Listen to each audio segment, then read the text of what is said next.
se dobre todo o joelho nos céus, na terra e debaixo da terra, e toda língua confesse que Jesus Cristo é o Senhor, para a glória do Deus Pai. Como eu consigo acessar ao coração do outro?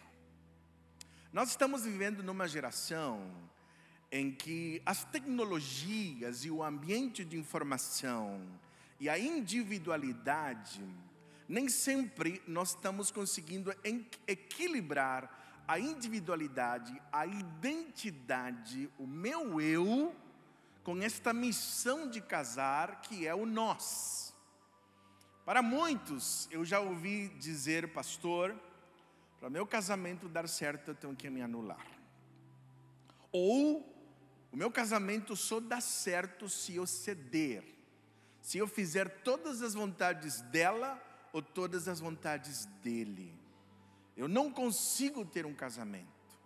E geralmente a palavra que continua é: eu estou muito cansado. Eu estou muito cansado.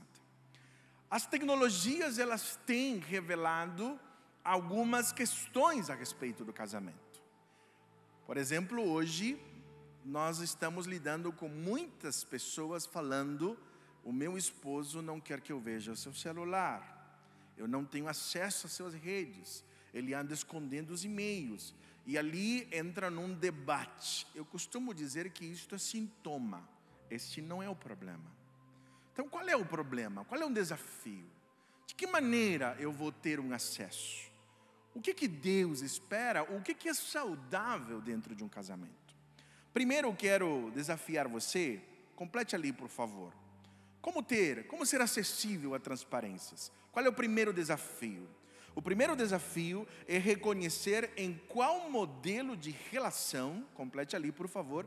Primeiro desafio é: qual modelo de relação eu e o meu cônjuge estamos funcionando? Eu não falo a palavra casal normal, ou casal de repente bom. Eu gosto de usar a palavra funcional. Porque a ideia de funcional é um casamento que se move, é um casamento que cresce. Casamento saudável não é aquele que não tem conflitos. O casamento que não tem conflitos, você vai ver que segue muitas vezes um modelo que não é necessariamente funcional. Ele não é necessariamente saudável. Nem sempre a ausência de conflito é um sintoma, ou um sinal, ou uma evidência de que eu tenho um casamento saudável. Por que não? Você vai entender daqui a pouquinho. Por quê? Porque existem alguns modelos que não são funcionais. E aí nós usamos família disfuncional, casamento disfuncional, porque ele está gerando sofrimento, angústias que não conseguem ser resolvidas. Preste atenção. Ali em Filipenses nós vemos o convite do apóstolo Paulo a escolher um modelo. Uma vez eu estava atendendo uma pessoa e eu disse: qual é o padrão que você segue? Ela diz assim: eu não sigo padrão. Como que você não segue padrão? Não, eu sempre fui contra, nunca me encaixei em nada. Eu odeio padrões, eu sempre fiz questão de parecer diferente de tudo. Aí eu disse assim: então você fez o seu padrão não ter padrão. Aí ela me olhou e falou assim: como assim? Eu falei assim: pois é, porque você escolheu quebrar todos os padrões. Esse é um padrão. Aí ela falou assim: que raiva, nunca tinha parado para pensar nisso. Mas é verdade, nós todos seguimos um padrão. A grande questão é se esse padrão é funcional ou não. Eu quero te apresentar 3 padrões em qual você, porque a Bíblia vai dizer: seja a atitude de vocês a mesma de Cristo Jesus. Aqui ele está dizendo, existe um padrão de relacionamentos. Ele está falando para a igreja de Filipenses. E ele está dizendo: eu quero suplicar para vocês, eu estou implorando para vocês, escolham um padrão para se relacionar, e que este padrão seja o de Jesus. E aí ele vai dizer por que o padrão de Jesus. Então, você pode até não saber, ou não estar consciente, mas você segue um padrão. Eu vou te apresentar 3 deles, os mais comuns no casamento. Pode até existir mais, mas eu vejo muito estes três. O primeiro é um modelo independente. Tá bom? Depois você vai voltar, tá bom, Chico? O segundo é o modelo codependente ou aglutinado. Está tudo junto. E o terceiro é o modelo interdependente, que é este aqui. Tá bom? Este é um modelo funcional. Eu vou descrever, e eu fiz questão de escrever para você ali, para descrever mais rápido, para a gente não demorar tanto. O padrão independente, como nós solucionamos problemas? Só tem duas maneiras de solucionar: do meu jeito ou de jeito nenhum. Nunca tem o seu jeito. É um modelo que eu chamo do modelo adolescente de ser. Na infantilidade, a gente está no modelo codependente. No modelo infantil, você precisa que alguém faça por você. No modelo da adolescência, o adolescente, quando entra na adolescência, não precisa de ninguém. Eu sei tudo, eu conheço tudo, não preciso de pai, minha mãe, é tudo chato e ninguém me entende, né? No casamento, às vezes, nós estamos adolescendo. E às vezes estamos infantilizados, no modelo codependente. E o modelo amadurecido, eu soluciono problemas a partir de negociações. Há sempre ganhos e perdas. Aqui se quebra um mito, sim, nesse modelo interdependente. Muitos hoje acreditam que fazer o último modelo interdependente é um modelo de 50% a 50%. Eu vou me doar 50% e você vai se doar 50%. O dinheiro é 50% é seu, 50% é meu. Esse não é um modelo interdependente, esse é um modelo independente. Como assim, pastor? Por quê? Porque no modelo interdependente, este 50% a 50% é um mito. Porque muitas vezes você vai ter que colocar 30%, 70%, 40%. E dependendo da situação, há momentos que você tem que botar 100%. Concorda comigo ou não? Vou falar para as mulheres, por exemplo. Você sempre quis fazer sexo com o seu marido? Aí você vai dizer: pastor, eu dei 100%. Porque não é verdade. Eu vou perguntar para você: você sempre quis ir na casa da sogra? Alguns de vocês vão dizer assim: eu dei 100%. Porque é verdade, não há essa ideia. Às vezes, a questão não é se eu coloco 50-50, é que ele precisa se tornar funcional. Eu faço escolhas. Então não dá, financeiramente, é possível você colocar no papel, mas ainda assim, os casais se sentem injustiçados. Sempre vai ter alguém que vai dizer: eu estou botando mais, eu estou me doando mais. E aí vira uma competição. Esse é o modelo independente.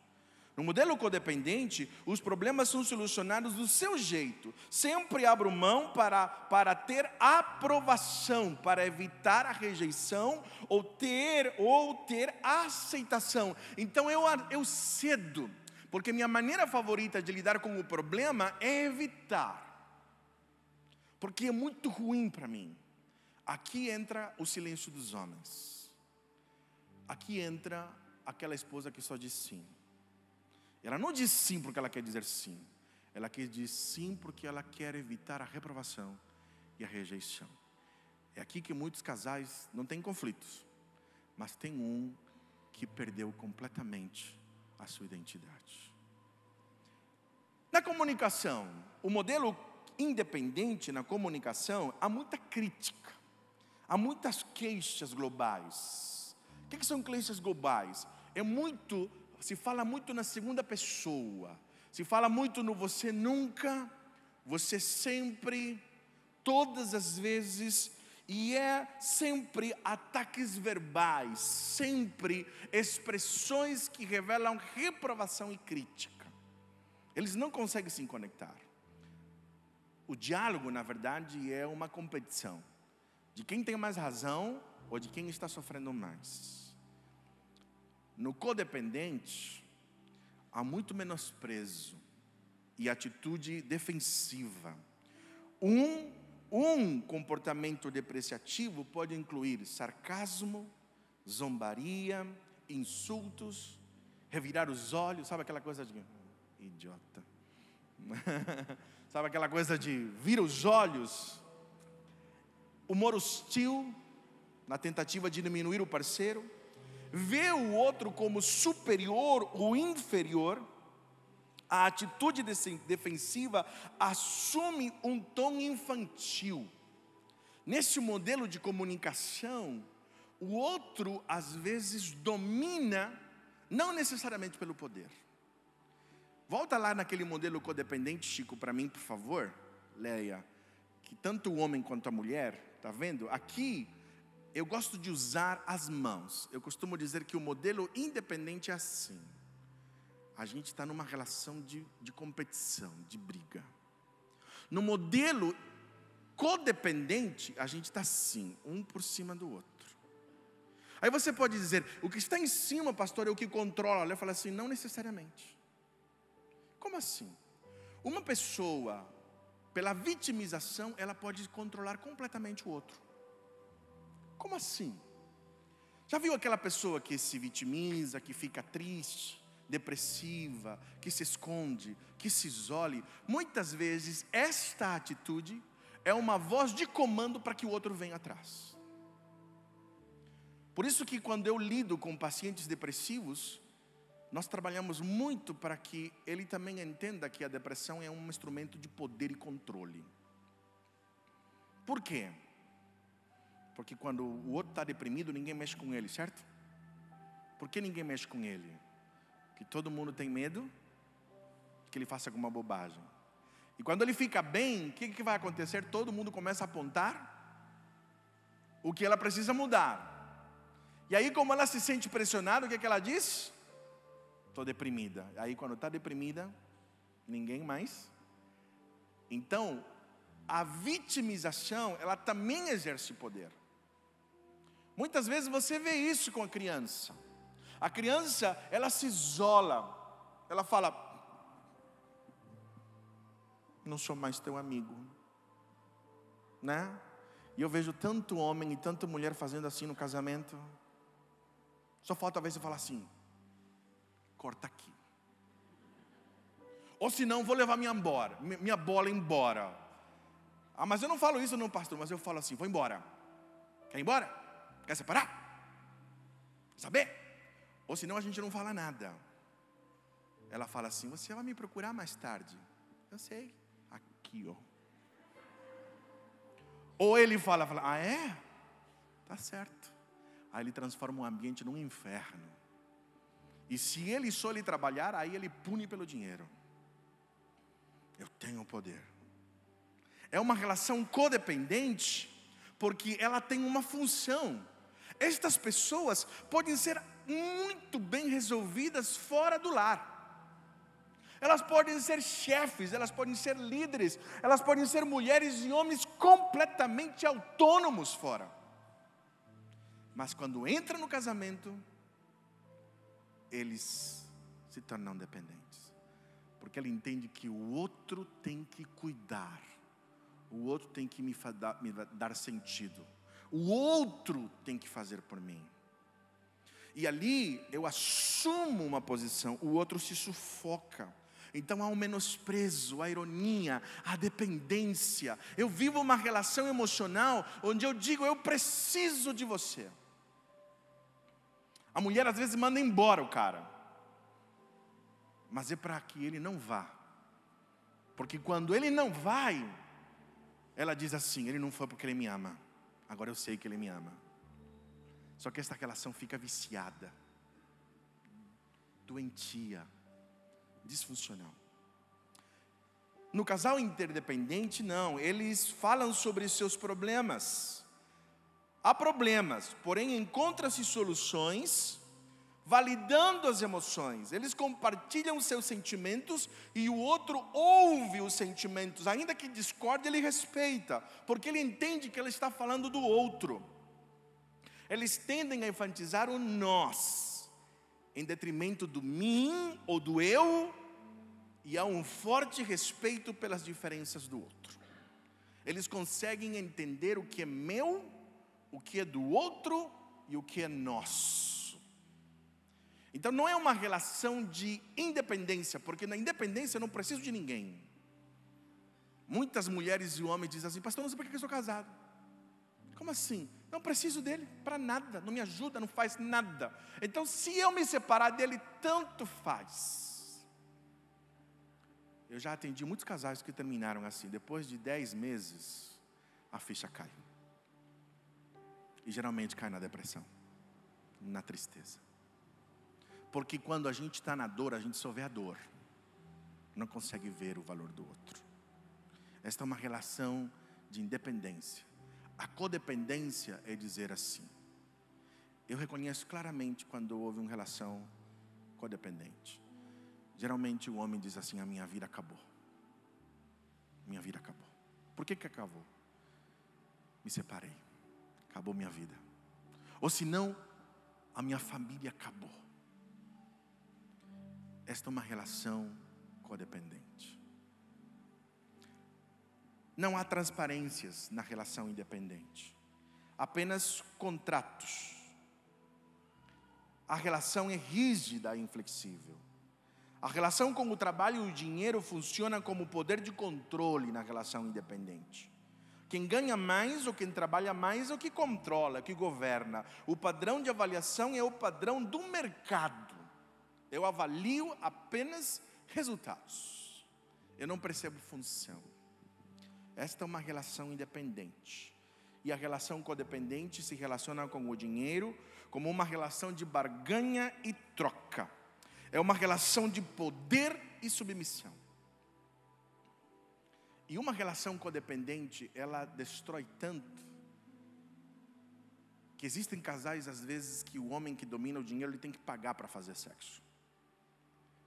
E ao mesmo tempo ela gosta de receber. A relação se aquece por essa relação de poder. Mas depois que termina, vem muita raiva de ambos. Ela porque se sente usada e ele porque diz: eu não casei para isso. E ali vem as agressões verbais. E geralmente terminam sempre em muitas agressões, chegando até a física. Porque é uma relação de extremo controle e poder e dependência. O dinheiro é um meio para o casal interdependente.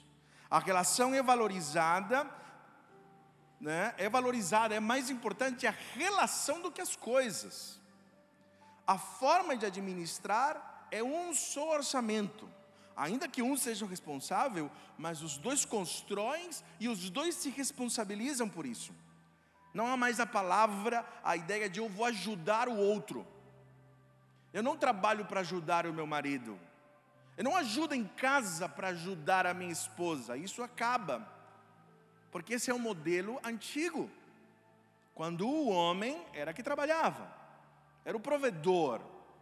Esse modelo não se encaixa mais nos casais modernos. Por que não? Porque hoje a mulher não trabalha mais por opção. Ela trabalha muitas vezes por necessidade. Então, como mudou o papel delas, precisa mudar o nosso papel como homens. Mas e a cultura tradicional do Brasil, da América Latina, de que as coisas de casa são da mulher? Sim, isso é uma cultura, mas não um princípio bíblico. O princípio bíblico é que o homem lidera, ele é responsável pela missão, e a mulher está do lado dele liderando, apoiando nessa missão. Qual é o nome da missão? Que o homem tem que amar. Amar a família ao ponto de entregar a sua vida. E qual é a missão da mulher? Apoiar esta missão, ou seja, ser amável, facilitar a vida do homem para que ele ame. Por isso que a Bíblia vai dizer que é melhor morar debaixo de uma casa com goteira do que conviver com a mulher briguenta. Porque não facilita para este homem amá-la. E por outro lado, quando este homem ama, ela se submete. Ou ela participa da missão. Então, quando as Escrituras falam a respeito disso, não é mais ajuda. Por quê? Porque nós dois trabalhamos. E nós dois temos responsabilidades. Então a missão de educar os filhos, de construir, de lidar com a casa é compartilhada, porque tudo é nosso. Então eu não ajudo minha esposa em casa. Não ajudo mais. Mas você não faz nada em casa, pastor? Eu faço. Mas eu não ajudo mais. Por quê? Porque eu também como, porque eu também sujo, porque eu também uso roupa, porque ela também trabalha. E ela não me ajuda financeiramente, ela participa. tudo é nosso. Aliás, as crianças também estão junto ultimamente nisso, porque tudo é nosso.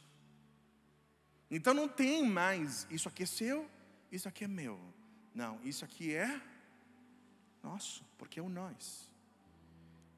E as transparências? Na independência há apenas contratos.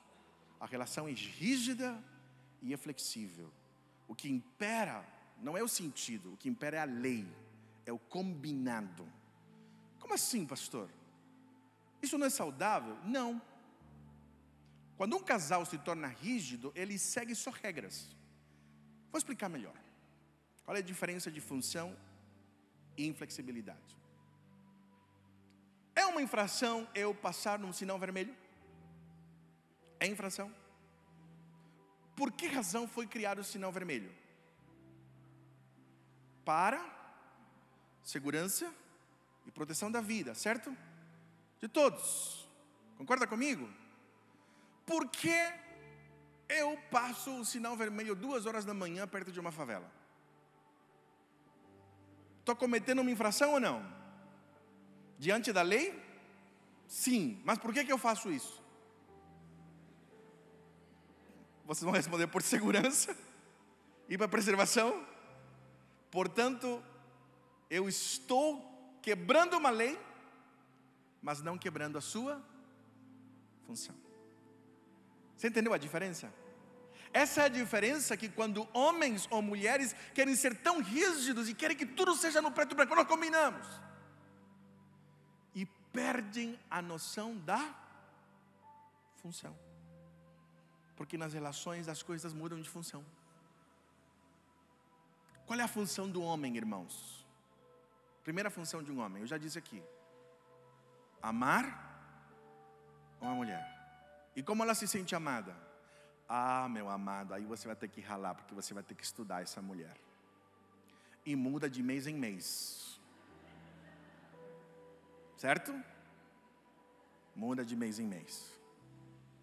Depende do estado de espírito, do ambiente, da circunstância, do dia, do ciclo. Depende. Mas a sua visão é amar essa.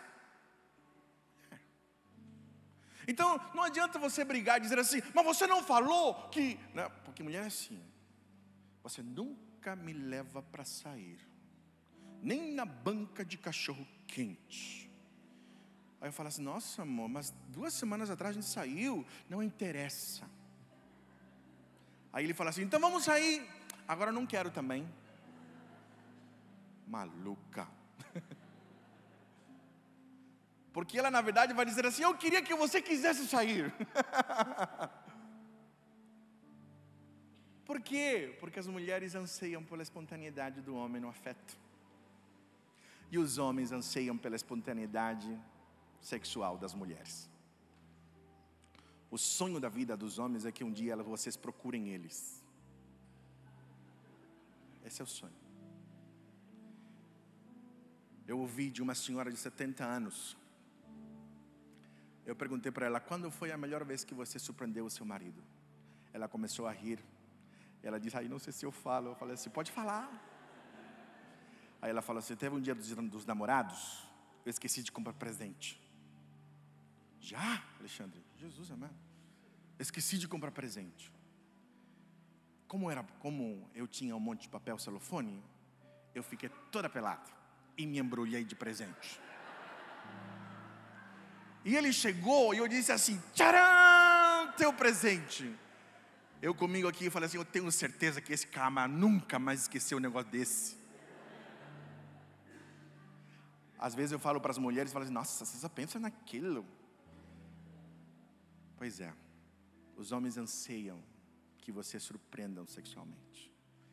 E as mulheres anseiam que você a surpreenda afetivamente. Dá para entender? Pegou? Então você tem que... Deus chamou você, homem, para tomar iniciativa. E você, mulher, para você sinalar o que você deseja ser conquistada. Toda mulher foi criada por Deus para ser conquistada. E todo homem com o potencial de conquistar. Este é o desafio. Então, como são as transparências? No codependente, a transparência é só de um cônjuge, ou apenas de algumas áreas. No modelo interdependente, as transparências é uma relação de zelo e cuidado mútuo. Não é ciúmes. No modelo codependente é muito, o outro é uma posse. O outro me pertence. No modelo interdependente, eu sou um homem livre, faço o que eu quiser. O meu prazer vem primeiro. Ou a mulher também. Qual é a diferença de zelo e ciúmes? O ciúmes é movido pelo medo de perder e evitar a dor. O zelo é uma reação diante de um perigo real e não imaginário. Por exemplo, seu marido ou sua esposa está indo para a faculdade, e você pensa, meu Deus, faculdade, universidade, um monte de menino, de menina, ai meu Deus do céu. A ciumenta vai dizer, você não vai estudar não. Não acho que seja bom, não vai ser legal, não tem dinheiro, mas no fundo ela está dizendo, se ele ficar e ele encontrar aquela assim vergonha piriguete que tem na faculdade, não vou querer saber. E o homem também vai dizer, não quero que você trabalhe. Imagina, trabalhar para quê? Eu te sustento. Mas no fundo é um medo de levar uma galhada. Entendeu? Isso é ciúmes. O zelo é a minha reação diante de uma situação real. E ali, meu querido, você como homem tem que se submeter. Eu sou pastor, terapeuta e converso com um monte de mulherada. E a minha esposa não tem ciúmes, mas ela tem muito zelo. Muito zelo. Só uma vez que ela disse para mim, não quero que você converse com essa mulher. Não me sinto em paz. E eu falei, sim senhora. Eu sou besta, menina, imagina. Não perguntei, não disse porquê, eu disse, estou cancelando. Quando ela vê meu celular, não tem senha. Não tem senha. De todo grupo que manda porcaria, eu saio. Meus filhos têm acesso. E se meus filhos não podem ver, eu também não posso. E-mails, eu sei todas as senhas dos e-mails dela e ela sabe dos meus. Mas ela não tem ciúme, não fica vigiando toda hora, todo dia, fazendo sabe? Primeiro porque mulher já investiga, gente, mulher tem um sentido, ela investiga melhor que CSI, é impressionante. Rapaz, elas pegam um negócio que a gente fica assim, meu Deus, o que é isso? Tem um negócio com Deus assim que é engraçado. É surpreendente, não dá não. Tem vezes que eu falo assim, o que aconteceu? Eu falo assim, Jesus, o Espírito Santo falou para ela? Eu falo assim, como assim? Você está diferente. Aí já tem que passar toda. É o acesso. O ciúmes é diferente. É posse, é insegurança. Então, eu preciso reconhecer meus limites. A pergunta é, qual é o padrão? O seu padrão é um padrão interdependente, codependente ou independente? Qual é o modelo que você está se relacionando? Qual é o caminho então, pastor? Nos próximos minutos quero falar rapidamente agora aqui. Preciso reconhecer meus limites e fronteiras. Eu nunca vou conseguir estabelecer um modelo interdependente se eu não souber quais são as minhas fronteiras, os meus limites. O outro sempre vai me ferir, o outro sempre vai me machucar, ou eu vou me frustrar com expectativas que eu criei e o outro não cumpriu, ou ele me atropelou, se eu não deixar claro quais são os meus limites e as minhas fronteiras. O que eu gosto, o que eu não gosto é uma coisa, o que eu preciso e o que eu não preciso é outra. Há uma linguagem lá em casa, as crianças também sabem disso, que quando eu falar, eu preciso, eles sabem que não tem discussão. E se eles não entenderem, eu digo para eles, é importante para mim. E a gente em casa tem uma escala, quanto pai? Fala assim, 10. Aí eles falam, que droga, vamos ter que ir. Mas lá em casa eles também têm. Quando eles falam, pai, eu quero muito mesmo, Fernanda. Quero muito. O que? Ir no cinema. É muito importante, escala 10, pai. Aí a gente tem que falar assim, meu Deus do céu. E ela fala assim, pai, eu odeio quando você faz isso. Aí ela fala alguma coisa. Então, limites, eles nos ajudam a estabelecer áreas seguras. Mas se eu não reconhecer o que me alcança, o que me fere, provavelmente nas relações que eu convivo, eu sempre vou ser atropelado. E não vou conseguir ser respeitado. Por isso que as Escrituras vão dizer, por isso pela graça que me foi dada, digo a todos vocês, ninguém tenha de si mesmo um conceito mais elevado do que deve ter. Mas o contrário, tenha um conceito equilibrado, de acordo com a medida da fé que Deus lhe concedeu. Ele está dizendo, em outras palavras, enxergue-se direito, meu filho.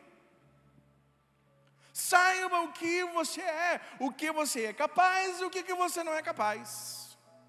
O que você pode e o que você não pode. O que te alegra o coração e o que não alegra o teu coração. O que você gosta e o que você não gosta. O que te fere e o que não te fere. Eu aprendi isso tanto que quando eu chego na igreja, já falei para a equipe, eu gosto disso, não gosto disso. Chegou para a igreja, todo mundo que está trabalhando comigo já sabe. Não aceito isso, não gosto disso, isso me faz bem, isso não me faz bem.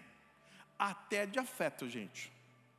O Edson Domingos, na reunião de pastores, trouxe um pão com manteiguinha, gente, manteiga, não margarina, manteiga. E eu disse para ele, Edson, você não tem ideia de como eu me senti amado com esse pãozinho e essa manteiga. Foi extraordinário, porque para mim comida é afeto. Pois é, ultimamente eu estou precisando ficar carente. A pergunta, o que eu suporto e o que eu sustento? Muitas mulheres, elas dizem assim, eu odeio a mentira. E eu falo assim, está pedindo para mentir, está pedindo para mentir, está pedindo para mentir.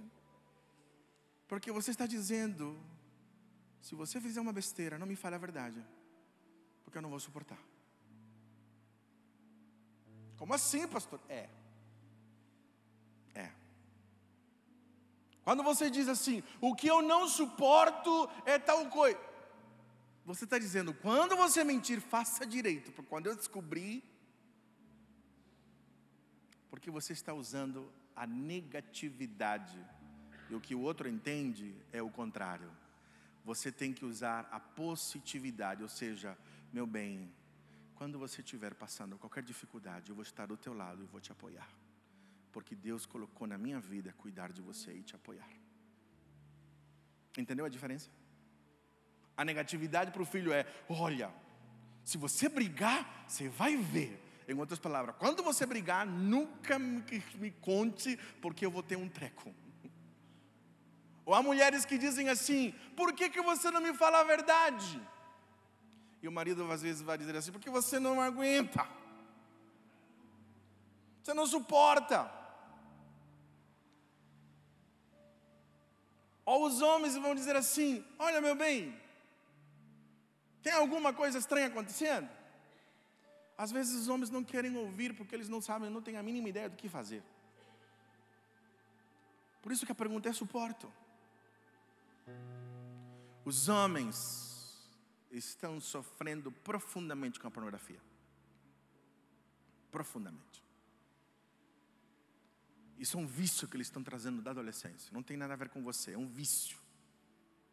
É um comportamento pecaminoso, sim. Está destruindo a vida deles, sim. Há muitos homens que querem pedir socorro, sim. Mas há muitas mulheres que não suportam isso. Não suportam. Então você precisa perceber e ser honesto. O que você suporta, o que você não suporta. O que você consegue lidar. E o que você não consegue lidar. Após reconhecer os limites e fronteira do outro, você precisa pedir permissão para atravessá-las. Primeiro eu vou reconhecer minhas fronteiras e os meus limites, mas eu também preciso reconhecer a fronteira do outro. E todas as vezes que eu atravessar a fronteira do outro, eu preciso pedir permissão. Por isso que o texto vai dizer: completem a minha alegria tendo o mesmo modo de pensar, o mesmo amor, um só espírito e uma só atitude. Nada façam por ambição egoísta ou por vaidade. Aqui a pergunta é importante para quem? É importante para quem? Comida, você acha que em casa é importante para quem? Para quem é importante? Para mim e para o Dani. Para nós dois. Você acha quem é que cozinha lá em casa? Geralmente quando está tarde da noite, lá pelas 10:30 da noite. O Dani e o Fernando. Porque comida é importante para quem? Para nós. E se é importante para mim, quem é que tem que fazer? Eu. Porque é importante para quem? Vou brigar com a Sueli porque ela não fez, por alguma razão? Não, porque não é importante para ela. Certo? Qual é o problema? É que a gente fica bravo, porque aquilo que é importante para mim não é importante para o outro, eu quero que seja importante para o outro. Aí eu estou dizendo: você não está respeitando. Você não está respeitando fronteira. Para quem é importante conversar? Levante a mão. Eu vou levantar as duas. Para quem é importante conversar? Às vezes para um só. E se o outro não quiser conversar? O outro dorme tranquilo, gente. Sem problema nenhum. Você que fica bravo ou brava. Por isso que às vezes nós brigamos por coisas que são nossas.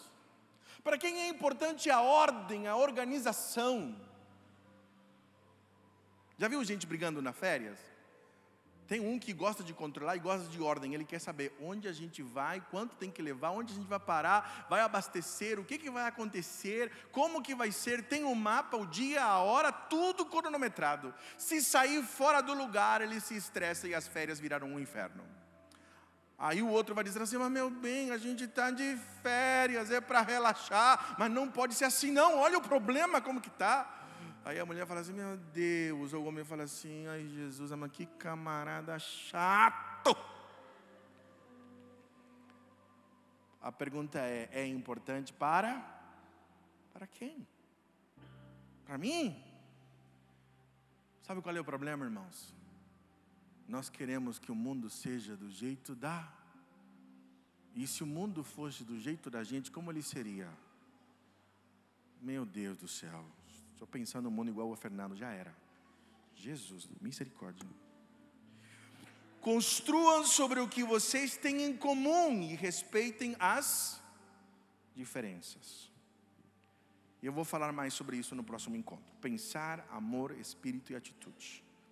Vou terminar. A pergunta aqui é: como reajo ao erro ou às frustrações? Quais assuntos nós não podemos falar? Quais são os assuntos que nós não podemos falar? Como eu lido quando eu me sinto frustrado? Aqui vou revelar alguns padrões que eu carrego da minha infância. Eu vou revelar. A gente tem padrões. Aquele modelo codependente, geralmente o outro assume um papel de mãe ou de pai do cônjuge. E quando eu assumo um modelo de pai ou mãe do meu cônjuge, a primeira coisa a ir embora pela janela é o libido, é o desejo. Que a gente não faz sexo com o filho, nem com o pai. Deu para entender? Pare de tratar seu marido como seu filho. Tem mulher até que chama de filhinho ao marido. Não vai não. Você vai trocar a fralda a vida toda. Faz isso não. Tem mulher que cuida da mulher e fala com a mulher e corrige a mulher como se fosse filha. Não faz isso não. Não vai ter vontade de fazer mamô com você. Não vai. Por quê? Porque você é o pai dela, miserável. Não vai. Não funciona. Ah, mas não tem que cuidar? Cuida. Como homem e como mulher, não como filho. Estão entendendo para entender a diferença? Eu queria ter mais tempo para ficar viajando aqui com vocês, mas vamos embora. Por último, facilite a missão do outro. Seja um servo. Facilite a missão do outro. Aqui vem o modelo de Cristo. O que Cristo fez? Ele se despojou de si mesmo. Assumiu a forma do outro. Como Jesus amou, Ele amou assumindo a forma do outro. O que significa isso? A minha missão é o servir. A Lu e o Alexandre disseram isso. A nossa missão é facilitar a vida do outro. Eu não vou complicar. Porque eu vou entender que existem coisas que podem não ser importantes para mim. Mas é tão importante para meu cônjuge, então eu vou fazer. Eu vou fazer. Porque minha função é facilitar e ser servo. Porque amar no modelo bíblico é o ponto de você se despojar. Você tem glória, mas você abre mão delas por amor. E aqui amor é uma escolha, não é um sentimento. Não é uma emoção, é uma escolha. Se a atitude de vocês, a mesma de Cristo Jesus, embora sendo Deus, não se considerou o ser igual a Deus. Aqui a pergunta é: o quanto meu coração é moldável? O quanto eu estou disposto a aprender o novo? Para de ficar sofrendo com a síndrome Gabriela, sabe? Eu nasci assim. Eu sempre fiz as coisas assim. Eu aprendi as coisas assim. Eu costumo dizer, isso é soberba. Mas tem outros que dizem assim, não, eu admito meus erros, eu sei que eu sou falho. Isso é orgulho, não faz nada para mudar. Tem gente que não é soberba, mas é orgulhoso. O soberbo não admite erro, o orgulhoso admite, mas não faz absolutamente nada para mudar. Continua do mesmo jeito. Síndrome Gabriela, eu nasci assim, eu cresci assim, Gabriela. Gente, como é maravilhoso você se expor ao novo. Eu me tornei um homem muito melhor por causa da mulher com que eu casei. Ela me obrigou, não me forçou, mas conquistá-la e alcançá-la me levou a lugares que eu nunca pensei em andar. Ao ponto de eu dizer, puxa vida, que sujeito que Deus me fez por meio da sua vida. Eu consigo para você com certeza. Obviamente, hoje no trabalho de aconselhamento, muitas outras me ajudaram a entender. Mas como é maravilhoso você se expor ao novo. Ao novo. Encontrar às vezes beleza onde você não vê. A ver outras coisas que são importantes. É isso que nos torna ser servos. Seja acessível a transparências. Isso leva tempo. Às vezes você vai atravessar a fronteira do outro, peça permissão. Coisas muito simples, podemos conversar sobre isso. Se ela dizer não, espere. Eu sou uma pessoa ansiosa, então quando acontece um problema eu quero resolver já. Quando alguém diz assim, não, depois a gente conversa, gente, eu não vou dormir, então eu queria resolver. Mas não era para resolver o problema, era para não passar a angústia da espera. E isso era difícil demais. Então imagina dizer assim, não. Mas por que não? Respeitar é muito difícil, gente. Respeitar o outro. Esperar o tempo do outro. Atravessar a fronteira do outro, porque a fronteira precisa. Nós casamos, nos tornamos um, mas a gente precisa respeitar o outro, amar o outro, cooperar com o outro. Que Deus abençoe você nesse processo. Eu teria muita coisa para falar, mas eu acabo me perdendo. Mas no próximo encontro vai ser mais legal que esse. Sabe por quê? Porque no próximo encontro eu vou responder por que a maioria das pessoas se divorcia. Talvez de todas as palestras mais importantes que eu diria que eu poderia ministrar vai ser a da semana que vem. Porque ela vai responder a uma dos maiores desafios, que é como você consegue equilibrar expectativa e realidade. Quero orar com você nesse momento, por favor. Ali onde você está. Amado Deus, obrigado, Jesus, pela vida de cada casal. Pelo tempo que nós passamos aqui juntos. O Senhor conhece a vida de cada um deles, a história. Alguns estão vivendo a independência, outros a codependência. Outros estão começando a construir um modelo de interdependente. Eu preciso de você e você precisa de mim. Alguns estão cansados, alguns, às vezes, talvez já não vem mais esperança. Mas eu sei que o Senhor os trouxe aqui com um propósito de mostrar que é possível a transformação de um casamento. Eu sei que não será esta palestra, ó Deus, que transformará a vida deles, mas se eles saírem daqui, Senhor, sabendo que há esperança, se eles se envolverem num curso, casados para sempre, se eles pedirem ajuda, se eles buscarem a Tua presença, eu sei que o Senhor pode fazer algo novo. Então eu clamo, Senhor, em nome de Jesus, pela vida de cada um dos que estão aqui. Eu oro, Senhor, para que eles sejam alcançados, que o Espírito de Cristo venha sobre a vida deles, que Jesus cause uma mudança. É o que eu te peço no nome de Jesus. Amém e amém.